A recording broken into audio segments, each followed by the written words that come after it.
Welcome back to CDN Precision. Today we're going to be comparing two of North America's most popular budget precision rifles on the market, that being the Savage 110 Tactical and comparing it to the ever popular Remington 700 SPS Tactical, or Special Purpose Synthetic. The Remington 700 retails for $950 US, while in Canada $1,300. Then again, I have seen this vary wildly. In fact, I think I picked this one up for about $950. The Savage 110 Tactical in the US is about $650, while in Canada it retails for consistently about $950 to $1,000. In terms of caliber selections, these ones don't have a ton. So the Remington Special Purpose Synthetic Tactical, 308, 223, 300 Blackout, and 6.5 Creedmoor. So both of these rifles here in front of us are chambered in 6.5 Creedmoor for the accuracy comparison's sake. So the Savage 110 is chambered in 308, 300 Win Mag, 6.5 Creedmoor, 6.5 PRC, and 6mm arc. So it's important to note that the Remington 700 originally was released in 1962, while the Remington 700 SPS Tactical was released in 2012, while the Savage 110 was actually released before the Remington 700, so in 1958, and the tactical variant, this specific one we're looking at here, was released in 2018. So both of these, I mean, they're not new by any means, but they are still the most popular options that you're going to be looking at if you're looking for maybe your first budget precision rifle. And it's important to know, so there's some obvious kind of points to make here, which, like, for example, the Savage 110 has a hell of a lot more features that we're going to see in this factory option than we're going to look at on the Remington 700. A lot of the people going with the Remington 700, they're buying it strictly just to strip it out of this Hogue over mold stock and throw it in something nice. But then again, is that really necessary, and is that really going to be the best option to do? So that's what we're going to be looking at. So the barrel on the Remington 700 is a 22-inch 5R carbon steel heavy contour barrel with a 1 8-inch twist. The Savage is a 24-inch threaded button rifled barrel. This one's actually fluted, so there are some variants that are fluted, some variants that are not fluted. So in terms of what you get, obviously, from one to another, so the Savage 110 has a ton. So it can take AICS magazines right from the factory, while the Remington 700 has a hinged floor plate, as you can see there. Not really all that desirable. The Savage 110 Tactical comes with, well, basically you just swap out these cheek risers and you have various heights. Also, same thing goes for the length of pull. It does come with a rail, which is really cool, and it does have an integrated mini chassis into this stock. While the Remington 700, let me just pop this back in place, for instance, doesn't even come with a rail. It comes with this Hogue over mold stock, which there's no options for length of pull. There's no options for cheek risers unless you make it yourself. In terms of, well, there's no really options right now that come with AICS mags, but you can buy a different lower portion here that this would just pop out and you'd fit it in. I think Magpul makes them, and it's an adapter for an AICS magazine. So, but then again, those are all extras, and we're kind of comparing them in their factory configuration. But let's get started with probably the most important aspect of either of these rifles, being the accuracy. Starting with the Remington 700, we tested 9 different types of match ammunition. We had an average, in terms of 3-shot groups for all of them, 1.1 inch, which is really, really good. And this is, just to be clear, this is a post-bankruptcy version, so they did significantly improve their accuracy post-bankruptcy. So it did redeem them in some sense. We had a best 3-shot group of 0.31 inches, and for these 9 different types of ammo were under 1 inch. Now with the Savage, so we tested 13 different types of match ammunition. We had an average of 1.24 inches for the 3-shot groups. We had a best 3-shot group of 0.52 inches, and 5 of the 13 were sub-MOA. So we could easily see in this aspect that the Remington 700 is going to be superior than the Savage 110 Tactical. But then again, I mean, we could have had, if we were to choose the best ammo for each, they could be competing head to head. And it's really a matter of finding the right ammunition for each rifle that works best and doing long range shooting with that.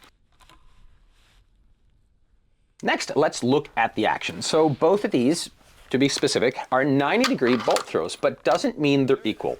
So what I noticed when I had this mounted on a 0.97-inch high scope rings with the typical scopes that we usually use, the Discovery EDPRS 525 by 56, is that when I'm cycling the bolt, I'm always rubbing my thumb on the ocular, which is very annoying. I would have to put some higher rings, which would give me a bit more clearance, but put my scope unnecessarily higher.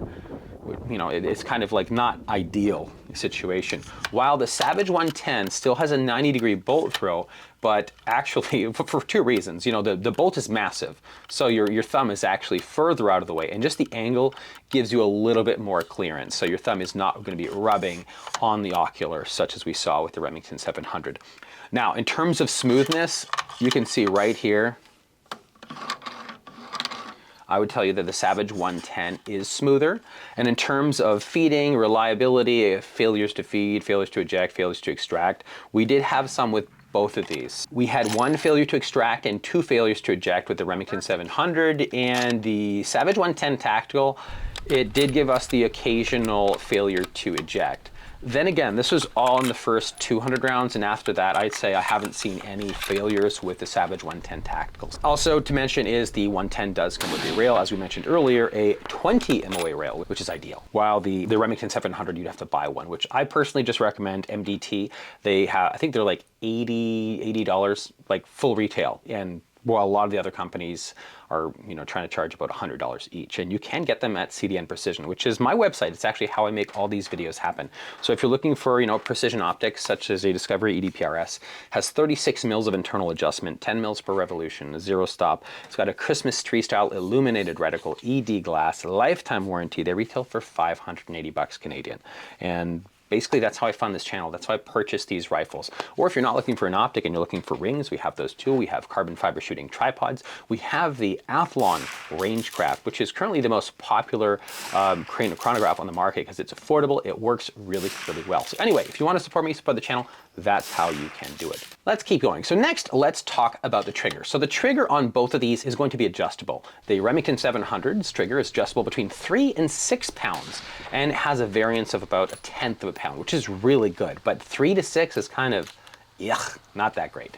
While the trigger on the Savage is adjustable between 1.5 pounds and 4 pounds. And in terms of variation, at the 1.5 pound mark, there was 0 variance. While at the 4 pound mark, it varied by like 4.5, 4, 4.5. It was kind of a little wishy-washy. Then again, when it comes to target shooting, normally you're gonna favor 1.5 pounds for a trigger pull.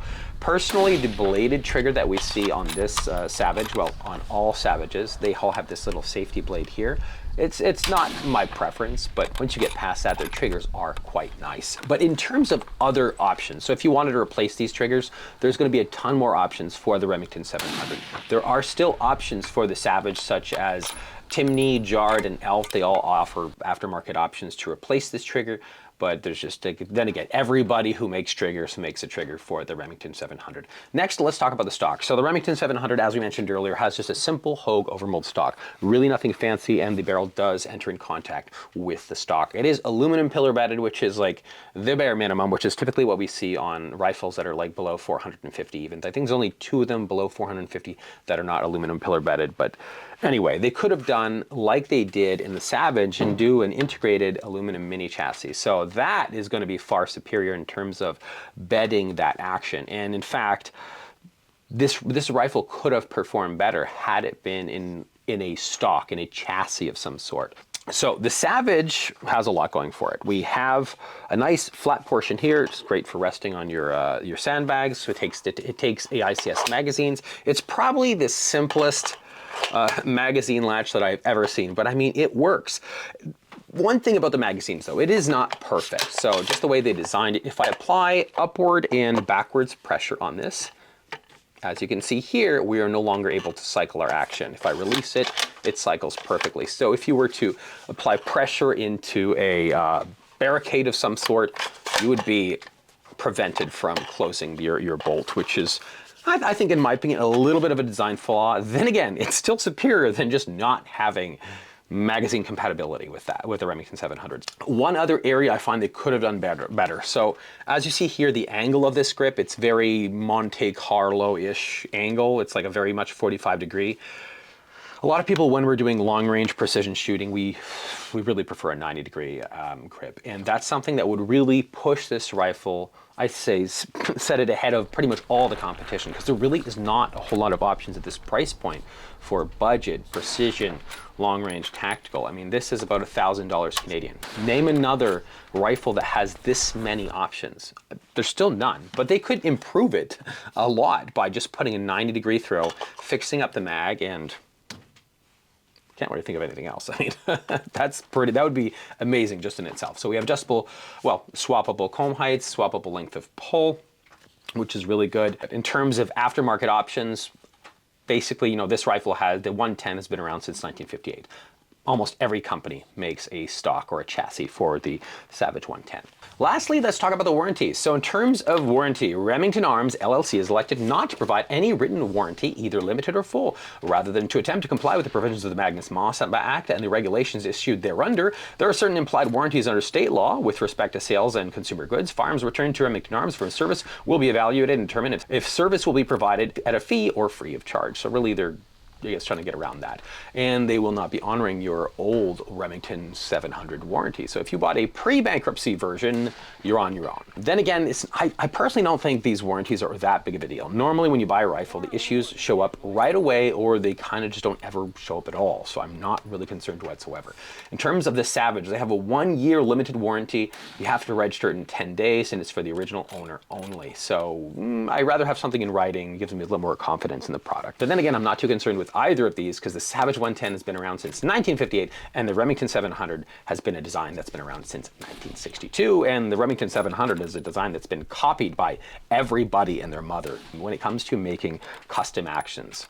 So anyway, which one would you take if you had both of these? Personally, my take, if I was not planning on upgrading it further, the Savage 110 Tactical presents an obvious choice. While if I'm planning on swapping out the stock and putting it in something nice like the NVT Timber, that thing is beautiful, the Remington 700 would probably be my choice. Anyway, thanks for watching CDN Precision, and you know where to go if you choose to check out what we have on our website. Thanks for watching.